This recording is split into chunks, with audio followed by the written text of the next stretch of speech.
My crazy best friend held a loaded firearm to my face, then called me dramatic for reacting, so I dropped him immediately. But now he's back, trying to convince everyone I'm the dangerous one. My mom died in a tragic car accident when I was 6 years old. My dad never loved me, and my best friend died of cancer when I was 10. But somehow, being in a mixed-gender friend group as an 18-year-old is still the craziest thing I've ever gone through.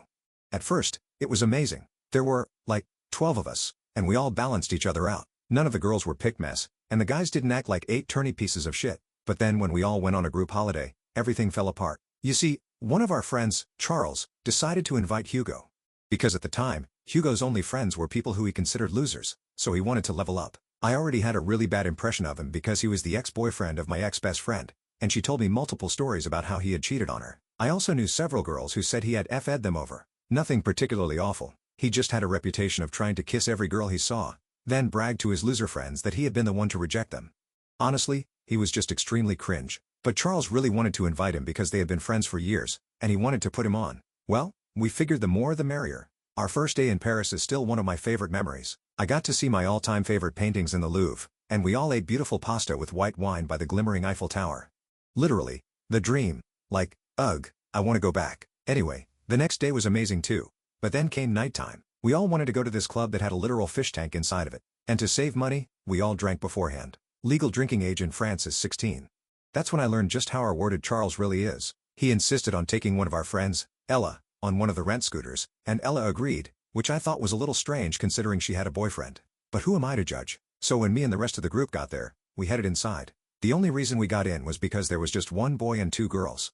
Good ratio. It was so beautiful. And me and my friend Daisy popped our French kitty cat like we ate down. After just 20 minutes, Hugo came running up to us. Ugh, guys. Ella fell off the scooter, and she's over-exaggerating the pain, so they're not getting in. I rolled my eyes, and we asked Hugo if we should go check on them. Nah, it's chill. Let's just stay here, he said. So we simply took his word for it. The rest of the night was amazing until it was time to go home. I myself had so much fun, and I was so drunk that I couldn't stop talking about how fun it was. But when we saw Charles again, he was angry.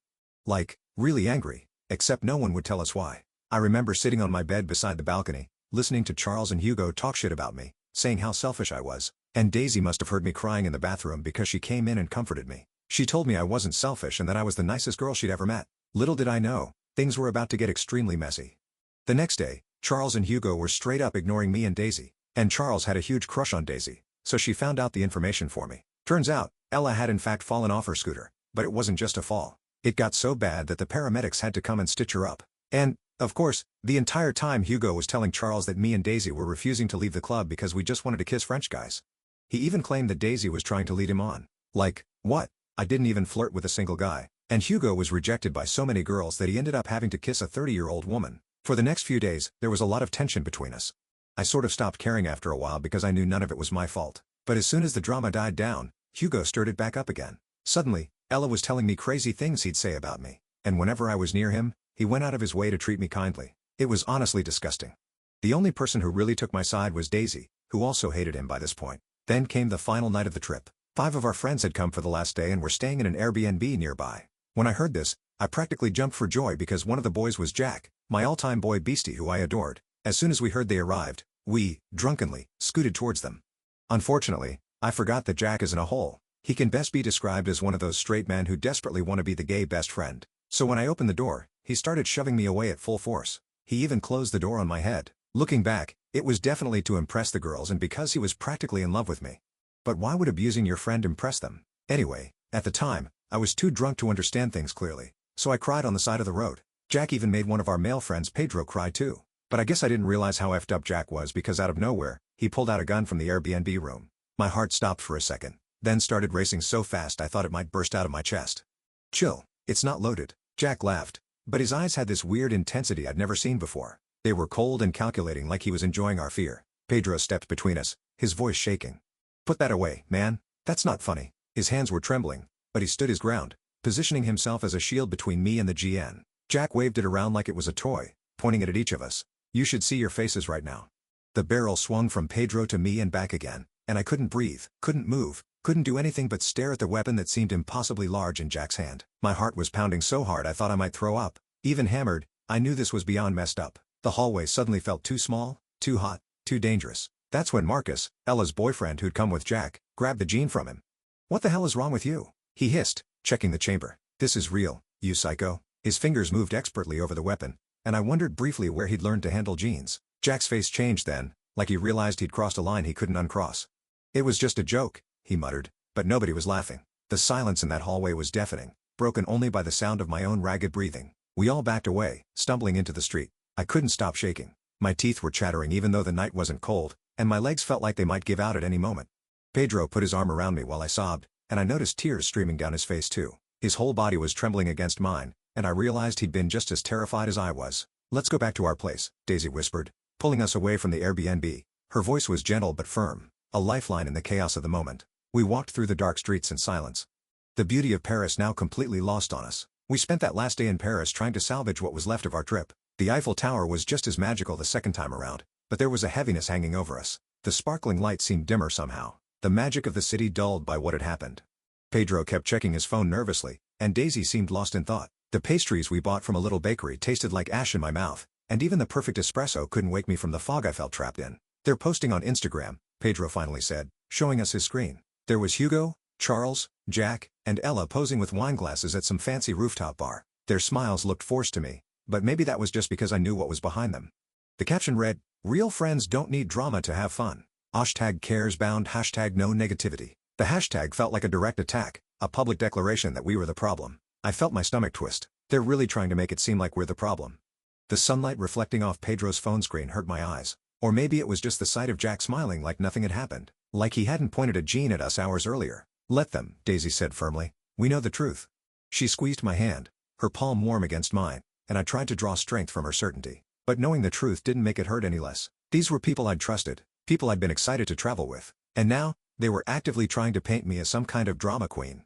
The weight of their betrayal sat heavy on my chest, making it hard to breathe as we walked along the sun, the water glittering in the afternoon sun. We returned to the apartment late that evening to find everyone already packing for our flight the next morning. The atmosphere was frigid. Charles and Hugo barely acknowledged our existence, moving around us like we were furniture rather than people they'd once called friends, while Jack made a point of loudly talking about how much better their day had been without certain people bringing everyone down.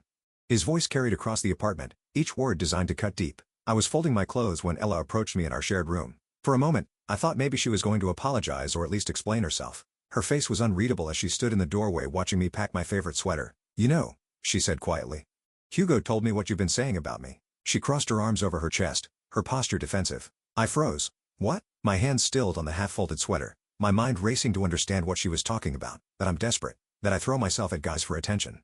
Her eyes were cold. He showed me the texts. She pulled out her phone as if ready to show me evidence. My jaw dropped. "What texts?" "I never said anything like that." My voice came out higher than I intended, squeaky with shock and confusion. She just gave me a look of disgust. "Save it. I thought we were friends." She turned on her heel and walked out, leaving me standing there in shock, the sweater still clutched in my hands. Before I could respond, she walked out, leaving me standing there in shock. I immediately grabbed my phone and texted Daisy. "Did you hear what Ella just accused me of?" My fingers trembled as I typed, making me hit backspace several times to correct mistakes. Daisy appeared in my doorway seconds later, her face grim. "Hugo's creating fake screenshots. He just tried to show me proof that you called me a pick-me behind my back." Her hair was still damp from the shower, and she looked exhausted. "That's insane." I felt sick. Why would he do this? My stomach churned with a mixture of anger and disbelief.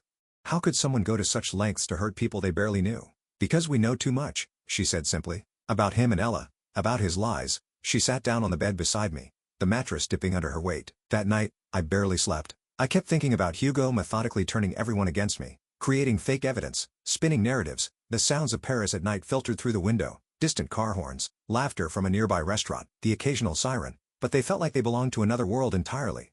It was calculated and cruel in a way I couldn't comprehend. What kind of person puts this much effort into destroying someone? I stared at the ceiling watching the headlights from passing cars create moving patterns of light and shadow, my mind unable to quiet down. The flight home the next day was excruciating. Our once unified group was now clearly split. Hugo, Charles, Ella, and Jack sat together, occasionally glancing back at me, Daisy, and Pedro with smug expressions. The rest of the group seemed confused by the division, but chose to stay out of it, creating a no-man's land of empty seats between the two factions. The drone of the airplane engines couldn't drown out the tension that filled the cabin. I hoped that once we were back home, things would cool down. That maybe distance would give everyone perspective. I was wrong. 3 days after we returned, the real bomb dropped. I woke up to my phone exploding with notifications. The constant buzzing pulled me from a deep sleep, and I squinted at the bright screen in my dark room. Jack had posted a lengthy Instagram caption about toxic friends alongside a photo from our Paris trip. He didn't name names, but it was obvious who he was talking about. Some people will show their true colors when they don't get the attention they crave. The post read, lying about serious situations, like someone pulling a real GN, just for sympathy is next level crazy. Paris taught me who my real friends are. The words blurred as I read them, my brain refusing to process the blatant lies. The comments were flooded with people asking what happened, and Jack was happily filling them in with a completely fabricated version of events. According to him, I had a meltdown because he gently asked me to leave them alone. Then I made up a story about him threatening me with a GN to get sympathy.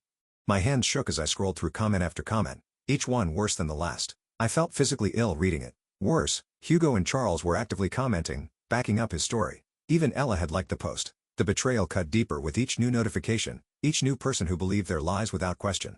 This is insane, I whispered to myself, scrolling through the comments. People who weren't even on the trip were now weighing in, saying they always knew I was that type of girl. The morning sunlight streaming through my blinds felt too harsh, too exposing. As I sat there watching my reputation get torn apart in real time, my phone rang. It was Daisy. "Have you seen it?" she asked, her voice tight with anger. "Yeah." My voice cracked. "Daisy. They're making me sound delusional." I could hear the desperation in my own voice, the fear that people would actually believe their version of events. "I know. I already commented with what really happened, but Hugo deleted it." Then he DM'd me saying I should be careful about picking sides. She sounded tired, like she'd been up all night dealing with this. I sat up straight. "He threatened you?" My free hand clenched into a fist, nails digging into my palm. Not explicitly, but the implication was clear. She paused. "There's something else. Pedro just called me." Jack confronted him at the gym, accused him of being in love with you. It got pretty heated. I could hear the concern in her voice. Picture her pacing her room as she talked. My heart sank. This is all my fault. The weight of guilt pressed down on me, making it hard to breathe. "No," Daisy said firmly. "This is Hugo's fault and Jack's and everyone else who's playing along with their BS." Her certainty was like a lifeline, something solid to hold on to in the chaos. After we hung up, I sat on my bed trying to figure out what to do. The sun had fully risen now, casting a golden glow across my dorm room that felt at odds with the darkness of the situation. Part of me wanted to post my own version of events, but I knew that would just feed into the drama queen narrative they were pushing. Another part wanted to reach out to Ella directly to try to understand why she'd turned on me so completely. Before I could decide, my phone buzzed with a text from an unknown number. "Hey. It's Marcus, Ella's boyfriend. Can we talk?" The message glowed on my screen, unexpected and concerning. My stomach dropped. I'd only met Marcus a few times, but he seemed like a nice guy. Did he know about Ella and Hugo? Should I tell him? I stared at the message for a long minute, weighing my options before finally typing back, "Sure, when and where." I agreed to meet him at a coffee shop near campus. When I arrived, he was already there, looking tired and upset. His normally neat hair was disheveled, like he'd been running his hands through it repeatedly, and there were dark circles under his eyes. "Thanks for coming," he said as I sat down. "I know this is weird, but I didn't know who else to ask." He fidgeted with his coffee cup, turning it in circles on the table. "About what?" I wrapped my hands around my own cup, drawing comfort from its warmth. "Ella broke up with me yesterday. She said she needed space, but then I saw her Instagram story. She was with Hugo at some party." He looked at me with sad eyes. "Were they? Was something happening in Paris?" His voice cracked slightly on the question. I hesitated. The truth would hurt him, but he deserved to know. The coffee shop buzzed with activity around us. Students typing on laptops, baristas calling out orders, the hiss of the espresso machine. But it all felt distant compared to the intensity of this conversation. Pedro saw them kissing in the stairwell at the Airbnb. I admitted, "I'm sorry." I watched his face fall, saw the moment when suspicion hardened into certainty. Marcus nodded slowly, like he'd already suspected as much. "And Jack, did he really pull a gun?" His eyes searched mine, looking for the truth. I tensed. "Yes. It wasn't loaded according to him, but it was definitely real." "Marcus, you were there. You took it from him." My voice remained steady despite the memory of fear that flashed through me. His expression darkened. "I did, and I've known Jack since high school. He collects weapons. That GN was his pride and joy, and he knows exactly how terrifying it looks. That wasn't a joke. It was intimidation." He ran a hand through his hair, making it stand up even more. "But why?" I asked, genuinely confused. "Why would he want to scare me?" The question had been haunting me since that night. Marcus sighed. "Jack's been weird lately, competitive about everything. When I told him I was thinking of proposing to Ella after graduation, he got all strange about it." He looked down at his coffee, swirling it absently. "That was news to me. You were that serious?" I couldn't keep the surprise from my voice. "I thought we were." He looked down at his coffee. "Guess not." The bitterness in his voice was palpable. We talked for almost an hour. The coffee shop slowly emptied around us as the morning rush ended, leaving us in a quiet corner with cold drinks and heavy revelations. Marcus filled me in on things I hadn't known, like how Jack had apparently had a thing for Ella for years even before she and Marcus got together. How Jack had been the one to suggest inviting Hugo to Paris in the first place, claiming it would round out the group. "It's like he orchestrated this whole thing," Marcus said, realization dawning on his face. Get Hugo there to tempt Ella, knowing Hugo's reputation with girls, then swoop in when it all falls apart. His fingers tapped a nervous rhythm on the table as the pieces fell into place. I felt a chill. Had Jack really been that calculating? It seemed far-fetched, but then again, so did pulling out a real GN as a joke. The sunlight coming through the coffee shop windows suddenly felt cold rather than warm. As we were leaving, Marcus stopped me. About that GN thing, Jack knows exactly how terrifying it is. That wasn't a joke. It was him showing off power. And now he's trying to gaslight you about it because he knows how bad it makes him look. His eyes were serious. His jaw sat with certainty. I walked home with my mind racing. The pieces were starting to fit together, but the picture they formed was uglier than I'd imagined. The campus looked the same as always. Students lounging on the grass, professors hurrying to classes, tour groups wandering through. But everything felt different now, tainted by what I've learned. When I got back to my apartment, Daisy was waiting for me. Her expression told me something else had happened. She was sitting on my couch, her phone clutched in her hand, her face pale with anger. "Hugo's DMing me constantly," she said, showing me her phone. "At first, he was trying to convince me you were lying about everything. Now he switched tactics." She handed me her phone, her fingers trembling slightly. I scrolled through the messages. Hugo had started by questioning my character, suggesting I had a history of creating drama for attention. When Daisy defended me, he pivoted to sympathy. "I'm just worried about her. One message, she seems unstable. Remember how she cried on the side of the road in Paris? That's not normal behavior." The words made my stomach turn. The casual way he twisted reality to suit his narrative. "She cried because Jack slammed a door on her head and then pulled out what looked like a real gene." Daisy had responded. Anyone would be upset. Her defense of me brought tears to my eyes. That's her version. But think about it. Why would Jack do that? He's always been chill. Just stick to the story. She was hammered and dramatic. You were joking around. She's exaggerating for attention. The manipulation was so blatant, it was almost laughable. If it wasn't so disturbing. I felt sick reading his attempts to manipulate Daisy. He's trying to gaslight you about something you literally witnessed. I handed the phone back, my hand shaking slightly with anger. I know. And the worst part is, he's doing this to everyone. She took her phone back. "Pedro says Hugo reached out to him too, acting all concerned about his obvious feelings for you and how you're using him for support." She tucked a strand of hair behind her ear, her movements agitated. "That's ridiculous. I didn't even know Pedro had feelings for me until Paris. The idea was so absurd I almost laughed despite everything." Daisy nodded. "Hugo's trying to isolate you, turn everyone against you or make them doubt themselves for believing you." The afternoon sun streaming through my apartment windows cast harsh shadows across her worried face. The realization hit me like a truck. This isn't just about Paris anymore, is it? This is about Hugo wanting to destroy me for some reason. The thought made me cold all over despite the warmth of my apartment. "I think so. And Jack's using it to his advantage to cover up his own behavior." She reached for my hand, squeezing it reassuringly. We spent the rest of the evening documenting everything. Screenshots of Hugo's messages to Daisy, Jack's Instagram post and comments, everything we could think of that showed their pattern of lies and manipulation. The soft clicking of our keyboards and the occasional sigh were the only sounds of my apartment as we worked. It wasn't much of a defense, but it made me feel less crazy to see it all laid out. The next day, things escalated even further. Hugo posted a long, seemingly heartfelt Instagram caption about toxic friendships and learning who really has your back. He didn't name me directly, but he included a photo from Paris where I was visibly cropped out. The early morning light made my phone screen hard to read as I squinted at the post, my stomach dropping with each word. The comments were flooded with support for him, including one from Ella that made my blood boil. "So glad we all see her true colors now. Some people will do anything for attention, even make up stories about GNs and violence." Each word felt like a physical blow. The betrayal cutting deeper with every comment. I was about to close the app when I noticed a new comment from Pedro. "Funny how you're talking about toxic friends when you're the one who hooked up with Ella behind Marcus' back. I saw you in the stairwell, both of you." The bold text stood out among the sea of supportive comments. A truth bomb dropped into Hugo's carefully constructed narrative. My heart stopped. Oh, no. Within minutes, the comment section exploded. Hugo denied it, of course. Jack jumped in to defend both of them, calling Pedro obsessed with me and willing to say anything to back up my delusions. The notifications kept coming, each one more vicious than the last. But then something unexpected happened. One of the quieter girls from our trip, Sophie, commented. I saw them too, in the hallway outside our room. Didn't say anything because it wasn't my business. But I'm not going to sit here and watch Pedro get called a liar. Her simple statement cut through the noise. A quiet voice of truth amid the chaos. The tide started to turn. Other people from the trip began commenting, sharing their own observations. How Hugo and Ella had been suspiciously closed the whole time. How Jack had indeed been aggressive that night, not just with me, but with Pedro too. The comment section became a battlefield with truth slowly gaining ground against the lies. Hugo's response was swift and vicious. He posted a story claiming that Pedro and I had hooked up in Paris, complete with a photo of us walking together that he'd clearly taken from a distance. Guess we know why they're backing each other up now. Car caught trawler player and picked me. The grainy image showed Pedro with his arm around me as I cried on the street after the GN incident, twisted to look like something romantic rather than a friend comforting another friend. Pedro called me, immediately panicking. We didn't. His voice was high with stress, words tumbling over each other. I know, I assured him. Everyone who matters knows too. I tried to sound confident, even as my own anxiety spiraled. But the damage was spreading. People who weren't even involved were now messaging me, asking if I really hooked up with Pedro while leading Jack on.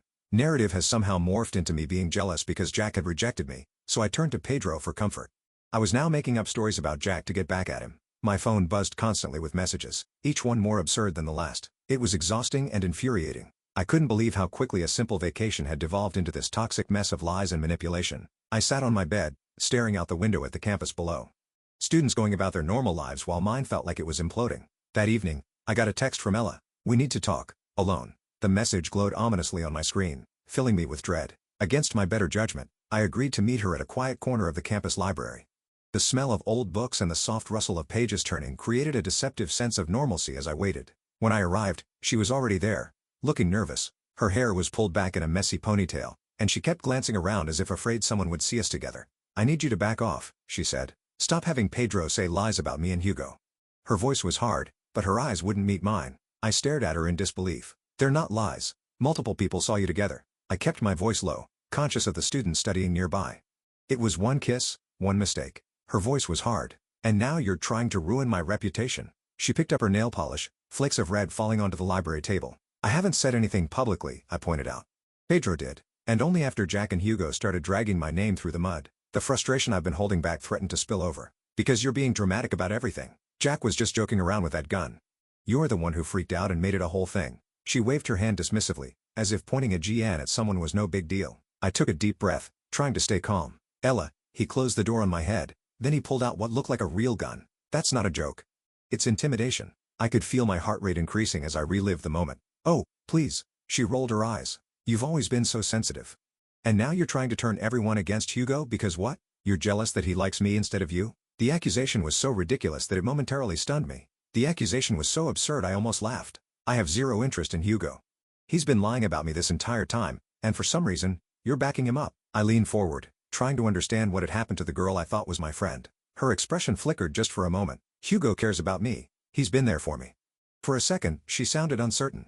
Like, she was trying to convince herself as much as me. "The same Hugo who lied about how serious your scooter accident was, who left you injured so he could go to the club?" I kept my voice gentle, not wanting to attack her, but needing her to see the truth. "He explained that.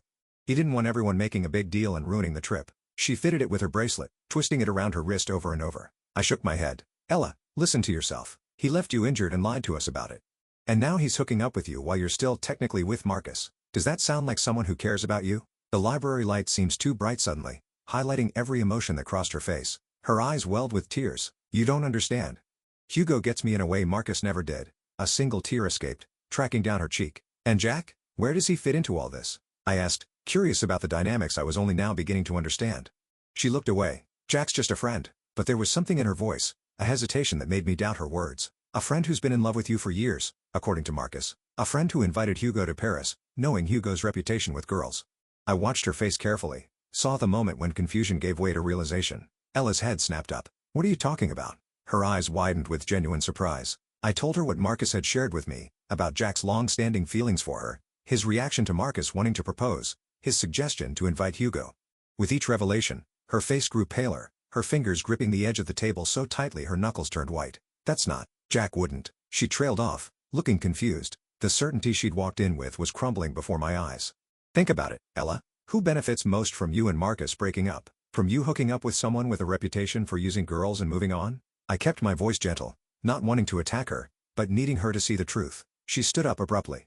"I need to go." Her chair scraped loudly against the floor, earning us glares from nearby students. As she walked away, I called after her. "Just ask yourself why Hugo and Jack are so determined to discredit me and Pedro. What are they afraid we'll expose?"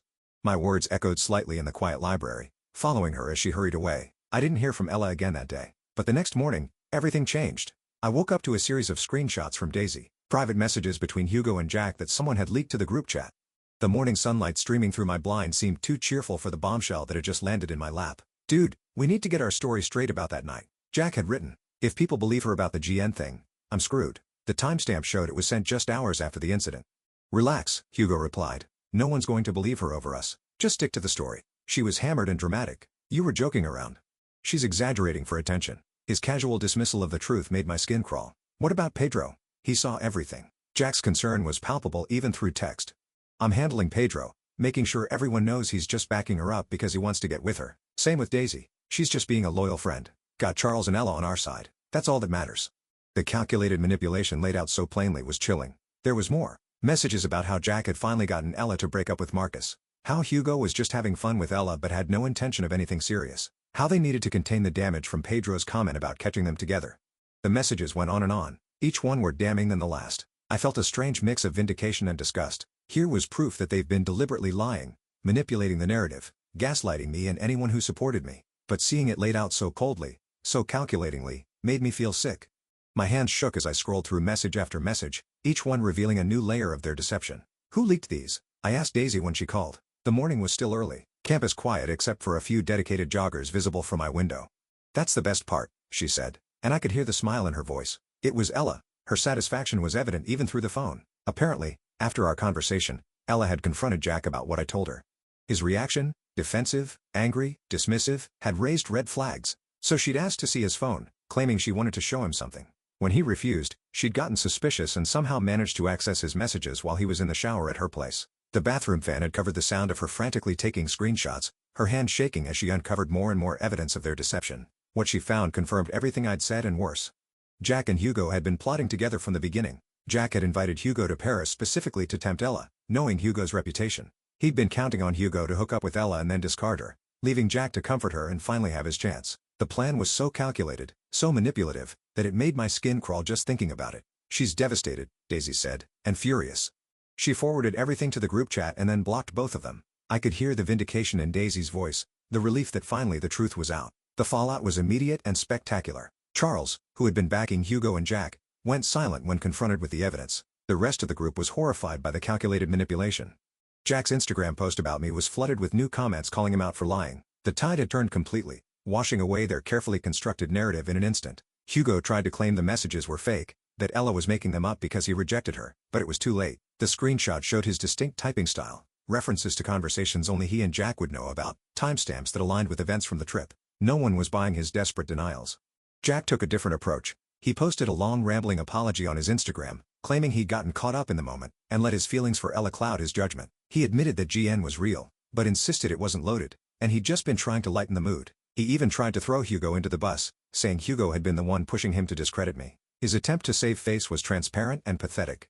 Nobody was buying it. By that evening, the tide had completely turned. People were messaging me with apologies for believing Jack and Hugo. Charles sent a lengthy text admitting he'd been wrong to take their side without hearing mine. Even some of Jack's other friends reached out, saying they'd always known he had issues, but never thought he'd go this far. The campus that had felt hostile just days before now seemed to be rallying around me, offering support I hadn't expected. The only person I hadn't heard from was Ella until my phone rang around midnight. The soft glow of my bedside lamp was the only light in my room as I answered, unsure what to expect. "I'm so sorry," she said immediately, her voice thick with tears. "I should have believed you from the start." The raw emotion in her voice was unmistakable. "It's okay," I said, though part of me wasn't sure if it was. "You got manipulated too." I sat up in bed, pulling my knees to my chest as I listened. "No, it's not okay. I said awful things about you. I let Hugo convince me you were lying, when deep down I knew you wouldn't make something like that up." She took a shaky breath. "And I cheated on Marcus, with someone who was just using me as part of some twisted game with Jack." Her voice broke on the last words. I didn't know what to say to that. She had cheated, and Hugo had used her. Those were facts. The silence stretched between us, filled only by the sound of her quiet sniffles. "I broke up with Marcus because I genuinely thought I had feelings for Hugo," she continued. "But now I see it was all just I don't know. The excitement of Paris, the attention Hugo was giving me, I fell for his whole act." The regret in her voice was palpable.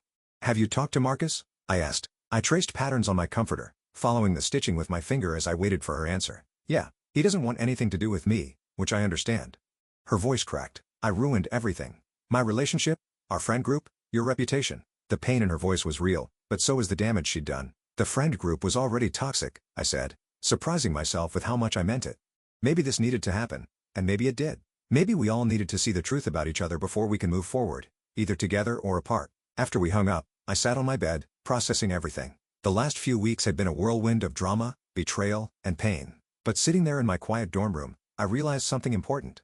I was okay. More than okay, actually. For the first time in a long time, I felt like I knew who I was and what I deserved. Not because of some dramatic showdown or public vindication, but because I'd weathered the storm without losing myself in it. The next day, I met Pedro at our campus coffee shop. The place was buzzing with students, and I spotted him in the corner booth, nervously fidgeting with a sugar packet. The familiar smells of coffee and pastries filled the air, creating a sense of normalcy that had been missing for weeks. When he saw me, his face lit up with a tentative smile. "Hey," he said as I slid into the seat across from him, "I already ordered your usual." He pushed a steaming mug toward me, the perfect amount of cream swirling on top. "Thanks." I wrapped my hands around the warm mug, grateful for the small gesture of normalcy after everything that had happened. The ceramic was smooth against my palms, grounding me in the present moment. We sat in awkward silence for a moment before both starting to speak at the same time. "You go first," I said, laughing a little. The tension broke, and suddenly it was just Pedro and me again. Friends sharing coffee like we had countless times before. When it was my turn to speak, I took a deep breath. I just wanted to say I'm sorry for everything. Not just the Paris disaster, but also for not realizing sooner what was happening. I traced the rim of my mug with my finger, avoiding his eyes. "You don't need to apologize," Pedro said firmly. "You stood up for the truth. That's more than most people did." His sincerity was written all over his face. In the earnest way, he leaned forward in the warmth of his eyes. As we talked, I felt some of the tension from the past few weeks beginning to ease. Pedro was just Pedro. Honest, kind, a bit awkward, but real. There was something comforting about that after all the manipulation and lies. The coffee shop chatter around us faded into the background as we reconnected, finding our way back to the friendship that had been tested but not broken. My phone buzzed with a notification. Another message from Ella. "Can we meet up today? Need to talk more." The screen glowed brightly between us, interrupting our conversation. I showed Pedro the text. "What do you think? Should I meet her?" I valued his opinion, especially after everything we've been through together. He considered it for a moment. "I think you should do whatever feels right for you. But remember, you don't owe her your time or emotional energy just because she finally realized the truth." His words were measured, thoughtful. I nodded, appreciating his perspective. "I'll think about it." And I would. I wasn't sure if I was ready to forgive Ella, but I also wasn't sure if holding on to anger would help anyone, least of all me. We finished our coffee and walked back across campus together. The sun was shining, students were lounging on the grass, and for the first time in weeks, I felt like I could breathe normally again. The campus paths were lined with blooming flowers, their bright colors a stark contrast to the darkness that had surrounded us for so long. "Want to hang out this weekend?" Pedro asked as we reached the point where our paths diverged. Daisy mentioned a movie night at her place. Nothing fancy, just a few people. His casual invitation felt like a step back to her normalcy. "That sounds perfect," I said, meaning it. A quiet night with trusted friends was exactly what I needed. As Pedro walked away, my phone buzzed again. This time, it was a group message from Charles to everyone who'd been on the Paris trip. "Meeting at my place tonight at 8. Important stuff to discuss. Please come." The message was brief, but loaded with potential complications. I frowned, wondering what this was about. After everything that had happened, did I really want to subject myself to another group gathering? The thought of facing everyone again made my stomach twist with anxiety. But curiosity got the better of me, and I texted Daisy. "You going to Charles's thing tonight?" I needed to know if I have allies there before committing. "Yeah," she replied. "Sophie says he wants to apologize to everyone, especially you. Might be worth hearing him out." Her reassurance helped ease some of my concerns. I wasn't convinced, but I agreed to go if Daisy would be there too. The rest of the day passed in a blur of classes and homework, a welcome distraction from the drama that had consumed my life for weeks. When I arrived at Charles's apartment that evening, I was surprised to see almost everyone from the Paris trip there, minus Jack and Hugo. Thankfully, the apartment was warm and slightly crowded, the air thick with tension and expectation. Ella sat in a corner, looking miserable. Her eyes were red-rimmed, her posture defensive as she huddled in an oversized sweater. Pedro and Daisy immediately came to stand beside me, a silent show of support that meant more than they knew. Their presence gave me strength. A reminder that I wasn't alone. Charles cleared his throat nervously. "Thanks for coming, everyone. I wanted to get us all together because I owe a lot of you an apology." He looked directly at me. "Especially you. I believe Hugo and Jack's lies without question, and I helped spread them. That was wrong, and I'm truly sorry." His voice was steady, but his hands fidgeted at his sides, betraying his nervousness. I nodded, acknowledging his words, but not quite ready to forgive completely. The apology was a start, but it couldn't erase the hurt his actions had caused. "I also wanted to let you all know that I've cut ties with both of them," Charles continued. "What they did, manipulating everyone, gaslighting, that GN incident is unforgivable." His face was serious, his usual joking manner completely absent. Members of agreement rippled through the room. I noticed Ella wiping away tears. The soft lamplight caught the moisture on her cheeks, making them glisten. "So what now?" someone asked. "Is our friend group just over?" The question hung in the air, heavy with implications. Charles looked around the room. "That's up to all of you.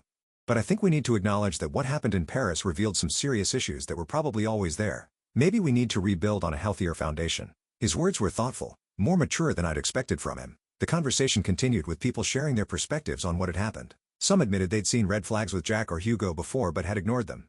Others expressed regret for not speaking up sooner. The room felt both tense and cathartic, like we were lancing a wound that had been festering for too long. When it was my turn to speak, I took a deep breath. I appreciate everyone who's apologized and acknowledged what happened, but I think I need some time and space to process everything before I can move forward with this group. My voice was steady despite the nerves fluttering in my stomach.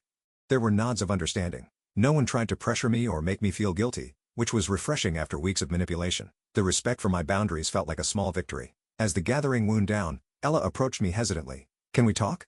Just for a minute?" Her voice was small, uncertain. I glanced at Daisy, who gave me an encouraging nod. "Sure," I said, following Ella to Charles's balcony. The cool night air was a relief after the stuffy apartment.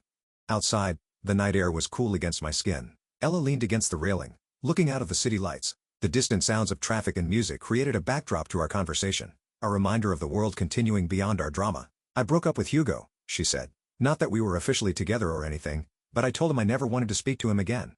She wrapped her arms around herself, as if trying to hold herself together. "Good for you," I said, meaning it. Despite everything, I didn't want to see her hurt anymore. He tried to convince me the messages were fake. "Can you believe that? Even with the evidence right there." She shook her head. "I was so stupid." Her voice cracked on the last word. "You weren't stupid," I said. "You were manipulated by someone who's really good at it." The city lights blurred slightly as I remembered how convincing Hugo could be, how easily he twisted reality. Ella turned to face me, her eyes shining with tears. "Why are you being nice to me after everything I said about you?" Her confusion was genuine, her remorse palpable. I considered the question. Because I know what it's like to be manipulated and gaslit, and because holding on to anger is exhausting. The truth of my own words surprised me. When had I decided that forgiveness was an option? "I don't deserve your forgiveness," she whispered. The breeze caught her hair, blowing strands across her face. "Maybe not yet," I admitted, "but I'm willing to give you the chance to earn it." And I was. Not for her sake, but for mine, because carrying resentment was a weight I no longer wanted to bear. We rejoined the others inside where the conversation had shifted to lighter topics. It felt strange, almost surreal, to be laughing with these people after everything that had happened, but also healing somehow, like the first warm day after a long winter. As I was leaving, Pedro caught up with me in the hallway. "You okay?" His concern was evident in the furrow of his brow, the careful way he studied my face. "Yeah," I said, surprised to realize it was true. "I think I am." And for the first time in weeks, I believed it. The next few days passed in a blur of classes and study sessions. I deliberately stayed off social media, needing a break from the drama. The campus routine was comforting. Morning coffee at the same cafe, familiar faces and lectures, the rhythm of academic life that continued regardless of personal chaos. Daisy kept me updated on the essential stuff, like how Jack had apparently transferred to a different university after several people came forward with stories about his aggressive behavior, or how Hugo had tried to damage control by posting a tearful apology video that no one was buying. On Friday night, I went to Daisy's movie night as planned. It was small, just Daisy, Pedro, Sophie, and a couple of other friends who hadn't been part of the Paris trip. We watched bad horror movies, ate too much pizza, and laughed until my sides hurt. The simple pleasure of being with people who genuinely cared about me was something I'd taken for granted before Paris, but now I treasured it. It felt normal in a way nothing had in weeks. As Pedro was walking me back to my dorm afterward, he brought up something unexpected. "Marcus called me yesterday," he said. "He wanted to know if you were okay." The streetlights cast long shadows as we walked, the campus quiet at this late hour. I raised my eyebrows. "Really? That's nice of him." I was genuinely surprised that Marcus would check on me after everything that had happened. "Yeah, he also mentioned that Jack's been telling people you're the reason he had to leave school, that you falsely accused him of threatening you with a real GN. Pedro's voice was tight with anger as he relayed this information. I stopped walking. "Are you kidding me?" The peace had been feeling shattered, replaced by a familiar anxiety. Pedro shook his head. "Marcus shut him down immediately. Said he'd seen the messages between Jack and Hugo and knew the truth. But I thought you should know Jack's still trying to spin this." He stuffed his hands in his pockets, looking troubled. I sighed, feeling the weight of it all settling back on my shoulders. Will this ever end? The question came out more vulnerable than I intended. "It will," Pedro assured me. "People already know the truth. Jack's just desperate now." His confidence was reassuring, a reminder that I wasn't facing this alone. When I got back to my room, I found myself staring at my phone, tempted to check Jack's social media and see what he was saying about me. The screen glowed in my dark room, a portal to potential pain. But I resisted. His opinion of me didn't matter anymore. Instead, I texted Marcus. "Pedro told me you defended me to Jack." "Thank you." It felt important to acknowledge his support even if we weren't close. His response came quickly. "No need to thank me. Jack's shown his true colors to everyone now." The simple message was oddly comforting. We chatted for a while, and I found myself enjoying the conversation. Marcus was thoughtful and funny in a quiet way I had noticed before. When he suggested getting coffee sometime, I surprised myself by agreeing. After everything that had happened, the idea of making new connections rather than dwelling on broken ones felt right. The weekend passed peacefully, but Monday brought new drama. I walked into my first class to find people staring and whispering. The familiar classroom suddenly felt hostile, the whispers following me like shadows. Daisy rushed over to me, her face flushed with anger. "Have you seen what Ella posted?" she asked, pulling out her phone. Her eyes were wide with disbelief. My stomach dropped. "No. What now?" I braced myself for whatever new betrayal was coming. Daisy showed me Ella's Instagram. There was a long post about toxic relationships and learning from mistakes. But what caught my attention was the photo. Ella and Hugo, looking cozy at what appeared to be a party from the previous night. They were smiling at the camera, his arm around her waist, her head on his shoulder. It was like the past few weeks had never happened. "You've got to be kidding me," I muttered. After everything, the betrayal felt fresh all over again. A wound reopened just as it was beginning to heal. "Keep reading," Daisy said grimly. Her finger hovered over the screen, pointing to the caption. I scrolled down to the caption. "Sometimes the people you think are toxic are just misunderstood. And Hugo and I have worked through our issues and are stronger than ever. To those who tried to come between us with lies and manipulation, karma will find you. Big up." Each word felt like a slap. The complete reversal of everything Ella had said to me on Charles's balcony. She's back with him? I couldn't believe it. After the screenshots, after he admitted to using her, the classroom around us faded away as I tried to process this new development. Daisy nodded. "And she's implying you were the manipulative one." Her disgust was evident in the curl of her lip, the hardness in her eyes. I handed the phone back, suddenly tired. "You know what? I don't care anymore. They deserve each other." And surprisingly, I meant it. The Ella drama, the Hugo manipulation, the Jack lies, it all felt distant somehow. Like it had happened to someone else. The bright morning sunlight streaming through the classroom window seemed to illuminate a new path forward, one that didn't include toxic people or endless drama. That afternoon, I met Marcus for coffee's plan. We talked about everything except Paris. Classes, favorite movies, childhood memories. It was refreshing to have a conversation that wasn't weighed down by drama. The coffee shop buzzed with normal activity around us, a reminder that life goes on despite personal appeals. "You seem different," Marcus observed as we were leaving. "More. I don't know. Centered, maybe?" He held the door open for me as we stepped out into the afternoon sunshine. I considered this. I think I am. The whole Paris disaster was awful, but it taught me a lot about who I can trust and who I can't. About standing my ground even when people try to make me doubt myself. The realization felt important. A lesson hard one, but valuable. Marcus nodded. "For what it's worth, I admire how you handled everything. You didn't sink to their level, even when it would have been easy to." His sincerity was evident in his eyes. The gentle way he spoke. His words stayed with me as I walked to my next class. Had I really handled it well? There were moments I wanted to lash out, to post my own version of events, to make sure everyone knew exactly what Jack and Hugo had done. But something that held me back. Not fear, but a sense that adding more fuel to the fire wouldn't help anyone, least of all me. The campus paths were filled with students rushing to class, all with their own dramas and challenges, reminding me that my story was just one of many. No. 2 weeks later, the Paris drama had mostly faded from campus gossip. Ella and Hugo were still together, posting sickeningly sweet couple photos as if the whole manipulation scandal had never happened. Jack had apparently transferred again after his reputation followed him to his new school. Charles had settled into a quieter role in our reformed friend group, still clearly carrying guilt about his part in everything. The seasons were beginning to change. Leaves turned golden and red, a visual reminder that nothing stays the same forever. And me? I was doing better than I'd expected. The movie nights with Daisy, Pedro, and our small circle had become a regular thing.